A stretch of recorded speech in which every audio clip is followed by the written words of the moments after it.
Ajnanatimirandasya Jnananjana Shalakaya Chakshurmilitam Jena Tasmai Shri Gurave Namaha Gurave Gaurachandraya Radhikaya Tadalaye Krishnaya Krishna Bhaktaya Tadabhaktaya Namo Namaha Yam Pravajantam Anupeta Apeta Krityam Rapaino Viraha Katara Ajuhava Putreti Tanmaitaya Taravo Vinedus Tam Sarvabhutam Hridayam Munimanatosmi Narayanam Namaskritya Naram Chaiva Narottamam Devim Saraswatam Vyasam Tato Jayamudirayat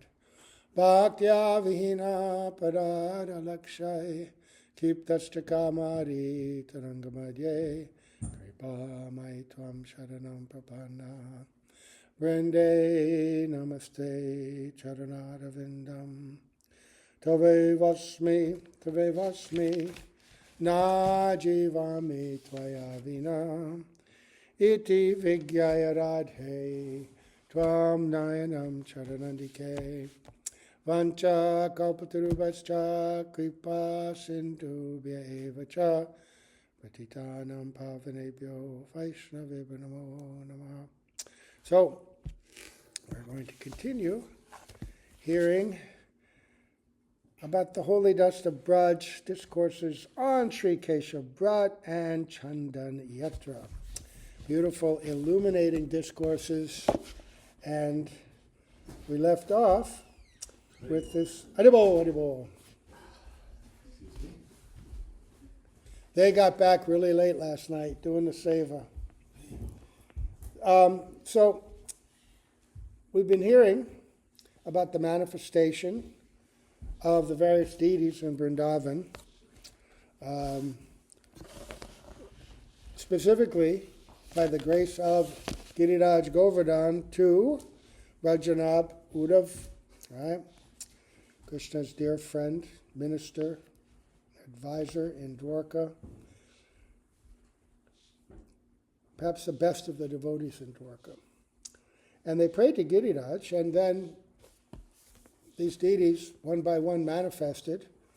Actually, again, just to bring this point back, when it says manifested, sometimes a deity will appear directly out of apparently nowhere, right? Where do they come from? Like Gopal Bhatta, from Shalagram. Radharaman appeared, in that extraordinary way. Sometimes manifested means that they appear in a certain way in the heart of the devotee, and that devotee instructs them to be formed or made, and then invites the deity to come in. So when we talk about Govinda Dev and Gopinath and Madan Mohan, the other story we hear from Vaishnavas is that he had them made in one sense, right? And to make sure that they were accurate and appropriate, he requested the mother of Maharaj Parikshit, Uttara Devi, to confirm that they were accurate, because Uttara, who was still alive at that time, had been there at the time of Sri Krishna. In fact, she had prayed to Krishna when Parikshit was in her womb during the time of the Battle of Kurukshetra to protect her child from the terrible Brahmastra that Ashwatthama had sent, right, to kill her and her child, the last descendant in their dynasty. So she had known Sri Krishna. She had known the Pandavas, right, known all of them. So when she saw these three deities, she said, "Oh, Madan Mohan, this deity, these feet are exactly like the feet of Krishna. Right? Gopinath, oh, this is exactly like Krishna's chest. And Govinda Dev, oh, this is Krishna's face." Right? And if you've ever seen those deities, you can look at them and Gopinath. You can see Gopinath in Jaipur. You can see Govinda Dev in Jaipur. And you can see Madan Mohan in, Karoli. Right? Anyone ever been to Karoli? It's a few hours drive from Jaipur, but it's just like an old Rajput town, right? Now it's built up quite a bit, but to get to the deity, you have to go into the original town, and there's a giant wall around it. It was like a fort, and all these little narrow cobblestone streets and all. Beautiful temple. So much inlaid tile on the walls and everything, and beautiful high platform where the deity is. Still maintained. It's very clean, but you can imagine what it's like when it's brand new. And the servants of Madan Mohan are very warm and generous-hearted. We went there with a big party one time, and within a very short time, they prepared a giant lunch for all of us, right? I think we paid, but that's etiquette. But they very nice, very, very nice. So he was talking about the manifestation that the deity will appear in the heart, and then that devotee will invite the deity, or invite Krishna to fully manifest from his heart into that deity. And when that happens, what we see is no longer something that somebody carved out of marble or made out of brass.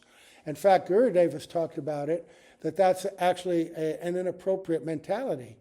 He tells the story of one senior devotee within the institution, the Gaudiya Math, who came to a temple, and he was sitting in front of the deity, and then he asked questions. Oh, where was this deity made? What kind of marble? And Gurudev objected to that mentality, because for one who understands, the deity is Satchidananda Vigraha. Krishna has appeared in this age, especially in the form of Harinam and in the form of the deity, and they are non-different. And one of the things that we pray for, aspire for, is to, in our chanting, come to understand the non-difference between Sri Nam and Sri Vigraha. They are the same. So and that's why it's so important for us in our developing stages to worship and serve and develop relationship with the deity, because that assists in developing a relationship with Sri Nam. And the deity, it's in some ways it's easier. Deity worship is especially meant for Kanishta devotees, as necessary for their development. And yet, at the same time, it may appear to be sadhan for us, but it's sadhya for perfected souls. Gopal Bhatta, he had his Shalagram Shilas, and he wanted, my brothers, they have Govinda, they have, they're worshiping in the temple, and they can dress the deity, and they can offer so many foodstuffs and this and that, and I don't have that. His worshipable deity was Govinda Dev. And so he went to rest with that longing and mentality, and the next morning, he had one less Sheila, and Radharaman was there. And and he is astonished. And he looked, and Radharaman had on his back the same markings that Sheila had. And Radharaman spoke to him and said, oh, yes, I've appeared out of your desire. He said, but don't worry, I know your Ishtadev is Govinda Dev. I am non-different from Govinda Dev. By worshiping me, you're worshiping him. And there's a special feature of Radharaman. We talked about the feet, the chest, the face. Radharaman has the feet of Madan Mohan, the chest of Gopinath, and the face of Govinda Dev. And I don't know if I've ever seen a more charming, beautiful deity than Radharaman. And they're so merciful. There are so many temples in Vrindavan, they won't let you take pictures. And all over India, no. And I don't know why. Maybe, do you know, ever heard why? They don't like, when you do selfies, put your back to the deity, disrespectful. Yeah, but this was even before selfies. No cameras, no nothing. Yeah. Because people can print it and sell it.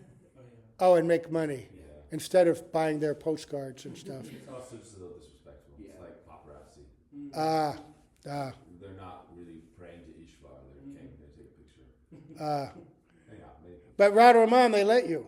Yeah. And that's the glories of Radharaman are everywhere, all over the world.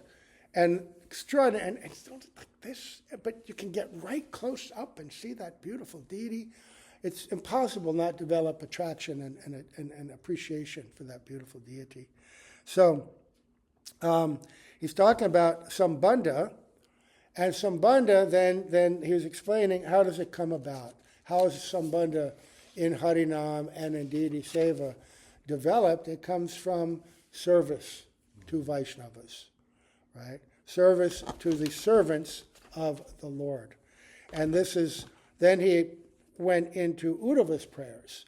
Krishna having sent Uddhav to Vrindavan to console his parents and the gopis with messages, intimate messages, but also to hopefully go to the school of the gopis and learn something about their special kind of love and their special kind of relationship with Krishna, so that Uddhav could deepen his relationship with Krishna and also console Krishna in his own separation. That the gopis had each other to help in time of separation, but Krishna had no one. So he's hoping that Uddhav could understand. And Uddhava is what, thus he's praying to the Brajadevis to develop that kind of understanding and attraction.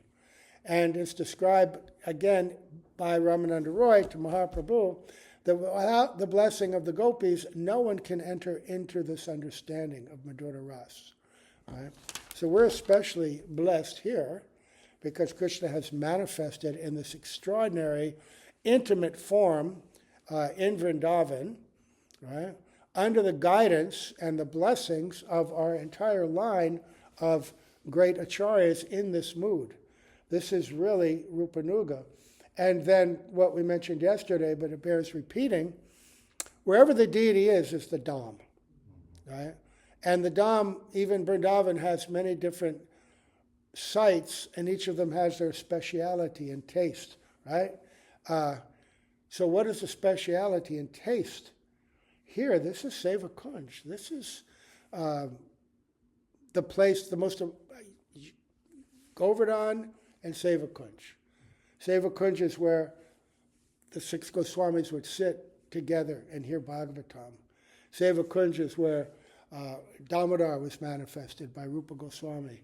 Seva Kunj is where Srila Prabhupada did his worship and prayer for the power to come to the West and preach. This is where he did his initial translations.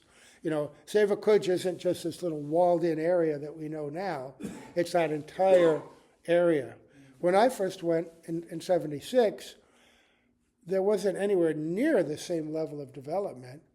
And when there was no wall at Seva Kunj, you just walk on the little kind of dirt road and a bunch of trees and monkeys were still there, and that was Seva Kunj. And the Radha Damodar temple wasn't all enclosed like it is now. So this is that same Seva Kunj manifested here. And if we learn to, just like Uddhav and Brajanab, taking shelter of the servants of Krishna, Giriraj and the gopis, then maybe something of that will come into our heart. But without taking shelter of the servants and absorbing oneself in the desire to serve the servants of the servants, our heart will never be softened and will never be aligned with that mentality. The mentality of pure devotee is service, service, service. You know, we've heard these stories before, but when Srila Prabhupada first came, he wanted to teach his, young disciples about service, but before they knew anything, he did everything for them.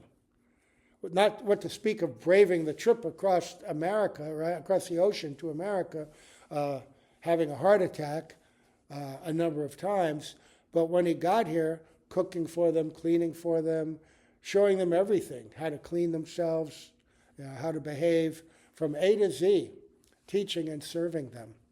So this is what is being taught here. And so the last thing we read was this beautiful verse in that 47th chapter where Uddhava is praising the Brajadevis. Bande Nanda Brajastrinam Pararenum Abhikshnasha Yasam Hari Katod Gitam Punati Bhuvanatrayam. I again and again glorify the dust from the feet of the women of Nanda Maharaj's cowherd village. When they loudly sing the glories of Sri Krishna, the vibration purifies the three worlds. So the dust of Krishna's lotus feet, the dust of the devotees, it's understood in different ways. On the one hand, it's the dust. Whatever touches their feet becomes purified, right? And if you get some of that on your head and you're praying with the right mood, oh, very purifying. When we would sit, after Gurudev would give his lectures during Parikram, he'd be on the stage, and everyone would come up to touch his feet, to take that dust. During Srila Prabhupada's time, we weren't allowed to do that. There was an etiquette. But Gurudev had some special mercy that he would allow that. And if you're of the right mood, Sri Guru will allow it. But a lot of people, they're just coming to be purified of their sins. Like they go to the tirthas, right? Oh, please purify me. Oh, please give me this. Oh, please give me that, right? But if you take that dust with the attitude that I want to become the dust at your feet, I want to place myself at your feet and serve you, please purify me, then that's the real exchange. So the dust of Krishna's feet and the dust of Krishna's devotees' feet is also their followers. It represents their followers as well. So he wants to take the mercy of the servants of the gopis, and that's what we're trying to do. And it's easy to see our Guru Parampara as the servants, but in the ashram, in the dham, everybody that is serving under the direction of Sri Guru, we should have that mentality of appreciation for them as well. And the proof of that is if you've lived outside and you don't get the association for some time and you're yearning for it, when you come to a temple, you feel like you're bathing, in nectar and happiness again. Oh, I'm among my real friends. I'm among my real well-wishers. So that's the mood we're trying to cultivate. If we don't have that ourselves in our little community, then how does that translate, or how can we communicate that to others? Because anybody can talk it. Anybody can talk about it. But to live it, that's another thing. And that challenge is every day. When we get into our little snips with each other, you can do it in a good-hearted way. Like Guru and me are always taunting each other, but it's in a friendly way, as we have that nature. And so there's no malice there. It's joking. And Krishna would joke with his friends and like that. But giving up the kind of arguing motivated by false ego and wounded pride, right? Appreciate your God brothers and God sisters. So, I again and again glorify the dust from the feet of the women of Nanda Maharaj's cowherd village.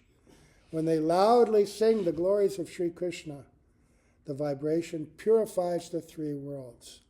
And again, okay, give it a little appreciation. We were walking around this morning, Maharaj came out, and he said, "Oh, Garutama," He said, "Oh, I appreciate." Because Garutama gets up real early. He always gets up like early and chants, right? And his room was right next door. And he says, "Oh, I heard you chanting this morning." Garutama says, "Oh, I'll chant softer." No, don't chant softer. I loved it. Drifting in and out of sleep, hearing the holy name. Oh, it made me so happy. Right? I was really, whether I'd seen him this morning or not, I was really excited for the fact that we're all doing different forms of service. The most important service we're doing in the temple is service in Thakurji. Premananda Guru says that a 100-mile radius is benefited by worship of Shalagram and the deities. There's two forms of important service: chanting of the holy names, which is the most important, and service of the deity. Mahaprabhu said, "I will reappear on the tongue of someone who chants the holy name, that their tongue becomes my mother, This is a direct quote. The Lord says that the tongue becomes my mother and I appear there. And that we're a jiva, an insignificant living entity, but the jiva, the tongue, when the jiva uses the jiva to utter the holy names. And I'll tell you one more thing Prabhuji says. He says, don't worry whether you're doing namabhas, namaparad, or shuddhanam. The medicine is the nam. And he says, nam chintamani Krishna. The name is transcendently conscious. Whether you're chanting pure name, offensive name, or the shadow of the name, it is the medicine. So I was actually, whether I met him or not, I was eager to see him and tell him my appreciation that somebody in this temple, everyone's doing to their capacity, but someone is doing Namvrat. Really appreciate it. It's true. I remember when we first went to Bangalore, we had this really cool house, our first rented place, and some neighborhood, and it had this big roof. It was bigger than our house. It went over the other house out to the roof and had a big tree over it. And you could walk, big walk around it. It's a great place to chant. And he was like our acharya. He was the first one to take it up, a lakh, and then he's doing 2 lakhs. And I'm not saying this to puff him up, but what it did was that it encouraged all of us, also. And each devotee has a speciality that we can observe and be encouraged by. Whether it's steadiness on the altar, cooking, cleaning, making sure the temple's clean, going in the kitchen, making sure it's orderly, because everywhere here is part of Thakurji Seva, right? You can have an altar that's very beautiful, but if the kitchen is disorganized and dirty and little mice, droppings here and there amongst the pots or the boga, how can we offer that to Thakurji? So it's all inclusive. So Kesava Dev himself is rendering all forms of service to Brajeshwari, Praneshwari, Kreshwari, the goddess of all goddesses, Srimati Radharani. We read this yesterday. From his service, Kesava Dev realized the glories of his Ishta Devi, Sri Radha. Krishna himself realizes the glories of Srimati Radhika and his other friends and beloveds by his service to them.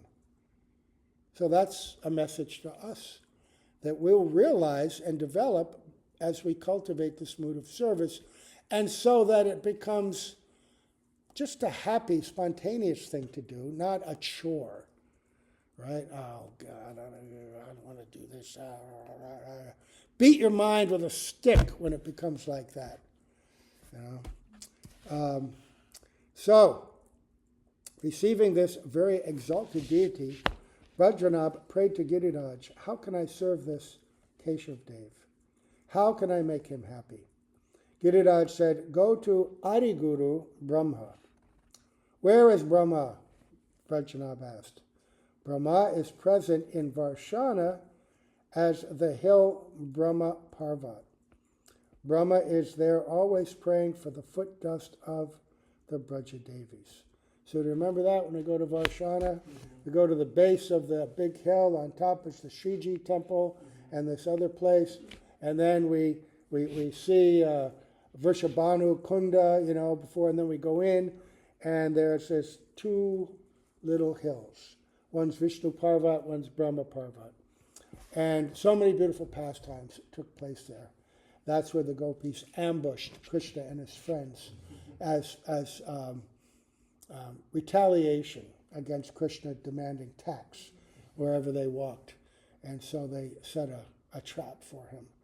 And only a few girls came with milk and things, and Krishna and his friends arrogantly waiting and stopped those few friends demanding tax. And the gopis were hidden. The hill was covered with trees and shrubs and everything, and they were all hidden behind all of them. And when Krishna and Madhu Mangal and a few others were there demanding tax, the gopis descended upon them. Overwhelming odds. Krishna's last stand, right? He was captured, tied up, dressed as a girl, tied to the tree by a sika, They put a pot of yogurt on his head, mocked him, slapped his cheeks. Madhumangal tied up, begging for mercy. Oh, I didn't want to do it. They made me do it. I'm just a Brahmin, leave me alone, please. And Radharani insults him, oh, this ignorant Brahmin, send him off. But Krishna, they had special treatment for. And then when they're mocking him with the yogurt pot on his head, Lalita, who was on Vishnu Parvat, there's a little shrine up there. That's Vishnu Parvat on the left, right? Yeah. And the right is Brahma Parvat. As we're facing. When you're walking, then it's Vishnu and Brahma, yeah. Yeah. And so there's a little shrine up there, and Lalita was up there. And to show you how all the rasas and all the qualities of service find their most complete capacity in the gopis, whatever the cowherd boys can do in Sakyaras, whatever Mother Jashoda can do in Vatsalya, and whatever is done in any of the ras, is all coming from Radhika. And Lalita, being her chief expansion, she's standing up on top of the hill, takes a rock and throws it expertly. It's well over 100 yards, right? Bam! Smashes the pot. And yogurt comes pouring down all over Krishna's head and face and everything. And then they all laugh. They're expert in everything, the gopis. So, Varshana, Brahma's there. And Brahma prayed, this is chapter 14 of the 10th canto. These prayers are used throughout Chaitanya Charitamrita as evidence, as teachings of all different levels of understanding of tattva. Because Brahma, he's the Adi Guru for everyone, right? He's the head of our Sampradaya, but he manifested all the Vedas, and the Vedas are the evidence for the teachings of every Sampradaya. So whatever Lord Brahma says, everyone has to accept. And he says, Tad Buddhi Bhagyam Iha Janma Kimapyatavyam Yad Gokulepi Katamangri Rajo Bhishekam Yad Juvitam Tu Nikilam Bhagavan Mukundas Tvadyapi Yat Pararaja Shuti Munjameva Mrigyameva. It would be my topmost fortune to take birth as a blade of grass, a shrub, or any other species that may be bathed with the dust falling from the lotus feet of the Brajbasis. Even the Shrutis, who have been searching for ages, have not yet attained the dust of the lotus feet of Bhagavan Mukunda, who is the life and soul of these Brajbasis. May I take birth even as a rock on the border of Nanda Gokul, so that the ladies who sweep the streets will then clean their feet on me, and by this I will receive the good fortune of receiving the dust of their feet. And this is genuine humility. When Brahma came, he came crushed, and he offered his full Dandavat pranams. This prayer takes place after Lord Brahma had stolen the cows and calves, came back a year later, saw they were all still there, then saw that actually they were a manifestation of Krishna's own form. He had expanded himself into all of them. Krishna's mystic power bewildered him, overwhelmed him. He became greatly humbled and did his Dandavat pranams, the sound of his four helmets clashing together, and Krishna hardly paid any attention to him. He was playing with his cowherd boys, right? Finally, he came over to Lord Brahma, and Lord Brahma began to offer these beautiful prayers. But then this prayer, very important. And I remember one time, I guess it was at Govardhan. Maybe it was in Gopinath Bhavan. I think it was in Govardhan, though. It's hard to remember. You're sitting on the stage watching Gurudev in front of a big crowd. It's kind of similar scene wherever you are. Anyway, Gurudev's explaining, why are we in the Sampradaya of Lord Brahma? The leaders of each Sampradaya are so qualified.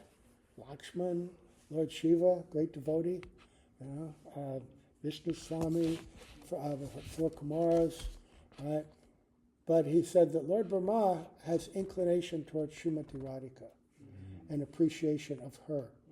And so thus this is our line, our sampradaya.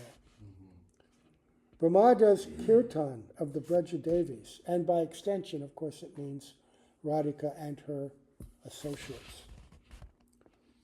Brahma does kirtan of the Braja Devis. Similarly, Shiva Thakur, Bholanath, is also present as the hill Nandishwara Parvat in Nandagan. His body has become this hill. There, everyone is being made ready for the Braja Devis to serve. Shiva Thakur stays there and eternally prepares for all the sweet pastimes that take place. Yeah, there's some really nice stories. I'm going to read on here. Brahmaji is offering so many prayers and considers himself so fortunate to attain this foot dust of the Braja Devis. Brajanab, you go pray there also. So Giriraj is explaining this to Brajanab, Krishna's great-grandson. Giriraj further instructed Brajanab, first of all, go to the pond of Prem Sarovara, where Prem is present in abundance. Go obtain this Braja Prem from there. Then you will know what Prem Sarovara really is.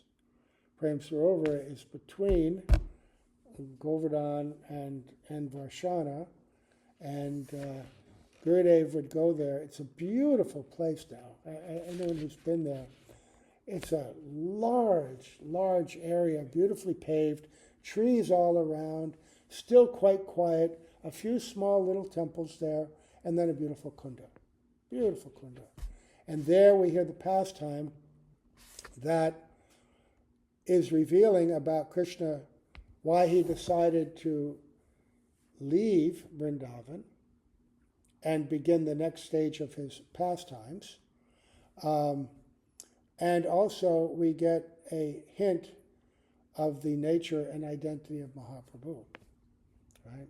This is where when Krishna and Radhika were sitting together, surrounded by the Braja Devis, some of the Priyanarmasakas were there, Madhumangal, and a bumblebee, attracted by the fragrance of Radhika, and her face being golden like a lotus, began flying all around her, and she became disturbed, and she's trying to shoo it away, she's becoming a little afraid.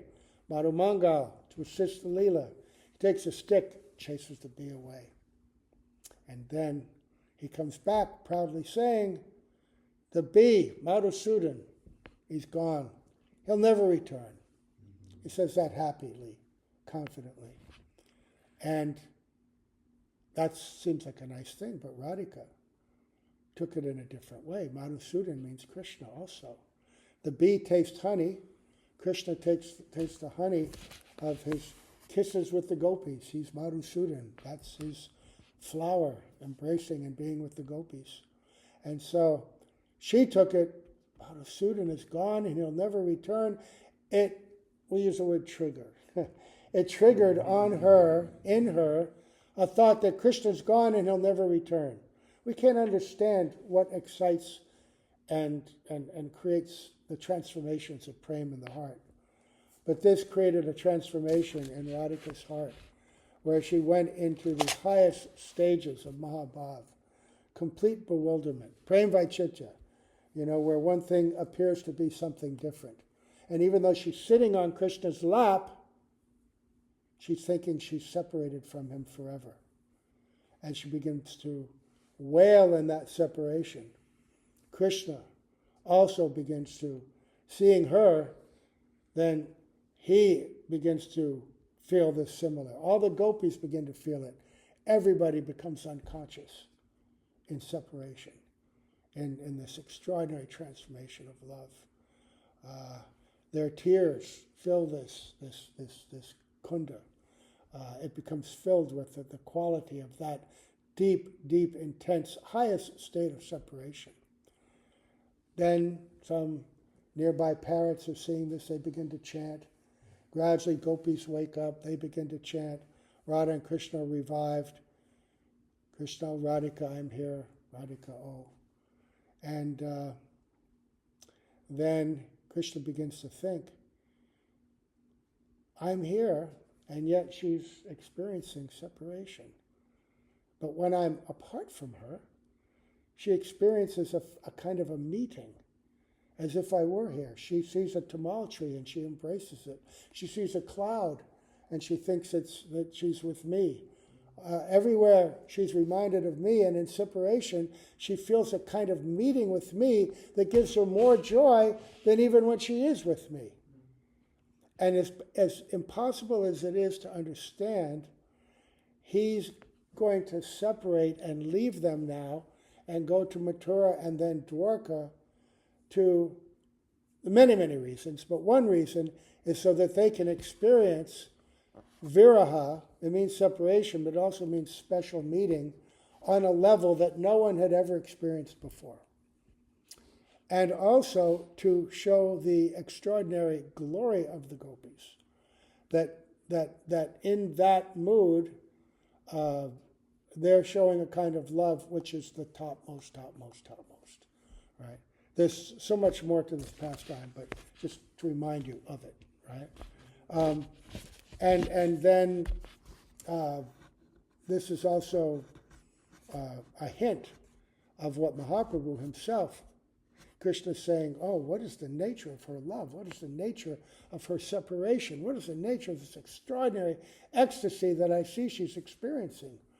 This is one of the times where Krishna is asking in his own heart that, though I'm enjoying the service of all these gopis, but the joy of their own prem exceeds mine so much. So Krishna then is desiring to take the mood of the servant, right? And the servants of his most beloved Radhika. Right? So he's showing us, oh my dear jivas, oh my dear lost prodigals, my wandering lost souls. Devotion to me is so great that even I want to taste it. So what about you? Right? Here, let me show you how wonderful it is. Giriraj further instructed Vajranabh, first of all, go to the pond of Prem Sarovar, where Prem is present in abundance. Go obtain this Braja Prem from there. Then you will know what Prem Sarovar really is. It's so wonderful we get to hear these statements, because sometimes when we're parikram, you're tired and it's hot. You just want to sit under a tree and zone out during the lecture and not hear it, not understand, just get a little snooze or whatever it is. But if you go there with a mood of intensity and I got to get every moment, I got to pray to these places. I want to enter into this Leela. I want to serve in this Leela. I want to see this with my own eyes. I want to taste it. And how can we do it? We're being given the method. Harinam. Hearing, chanting, remembering. So by the mercy of Giriraj, Vajranabh found the beautiful lake, Prem Sarovar, and prayed there. How can I please Keshav Dev? How can I serve Govinda? How can I serve Baladev, Prabhu, and Haridev? Through praying to Prem Sarovar, he learned how to serve. Then he came to Govardhan and discovered Kusum Sarovara, where Krishna would decorate the Braja Devis with beautiful kusum flowers. There Vajranabh learned this precious service of flower decoration. Next he learned how to sing and dance at Chandra Sarovara, which was revealed to him nearby. This is where the fortunate moon, Chandra, remained full in the sky throughout one entire night of Lord Brahma, while Krishna and the gopis sang and danced in the springtime Vasanta Ras Leela. So this is how great devotees experience and serve these pastime places. We're getting a window into that through the experience of Vajranabh. And then when we think of our own Guru Days, when Gurudev would take us through these places, I had no idea what's going on in his mind. Oh, I was only in my own mind, struggling, suffering, resenting the devotees who want to go to one more place. oh, let's just go back, I'm tired, I'm hungry, I want to take a bath. When is this going to be over? But for devotees like that, every moment, every second is an opportunity to get the real mercy of these personalities. And like Brajanab, he learned all the moods of the devotees in those pastimes. This was the process of revelation. This is another gift. Srila Prabhupada introduced us to parikram, but not in the same way, because he had so much other things that he was doing, but he definitely set us on the path.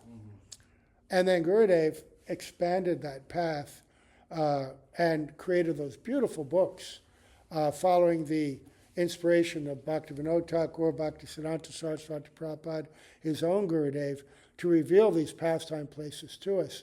It's a unique gift to the world and to future generations, because he would go to all these places where you could still see them. Most of them now are covered with buildings and roads, and the trees have been cut down. But even when I went in 97, there were many places where you could go and sit under trees and be there, And when we walked around in 76, of course I didn't know anything then, but it was so much more verdant and beautiful, like the original Braj. Parikram path is just dirt everywhere, right? No buildings and apartment complexes and all. Very, very beautiful. The river Jamuna was clean and beautiful. You could bathe in it, you could drink it, Radha Kund was extraordinary. Still is, but it's said in Navadita Mahatmya, revealed by Bhaktivinoda Thakur, that all the pastime places are gradually disappearing before our eyes in the Kali Yuga. And Navadvip Dham will rise in prominence. But it's the Kali Yuga, and they're rising in prominence in a different way than we might like. They're revealing themselves and making themselves available to ultimately millions of people. So you need those buildings and facilities and superhighways, and all that. To be in the Dham, no matter what, is to be in the Dham. But still, you can't help. Yeah. Message from Prem Pradeep from Prabhuji. So Oh. I'll keep it within 5 minutes. I was ending, so you just talk. When you're done. No, I'm done. I was finished. Yeah, so read that. Oh wait, I'll do here. I'll be done here, and then we'll read it because it's for our group. Not reading, just Yeah. Okay, so we're going to stop it now. Thank you all. Gaur Premanande, Haribo, Haribo. Srila Prabhupada ki jai, Srila Gurudev ki jai, Sri Guru Parampara ki jai. Is your 1 minute. okay?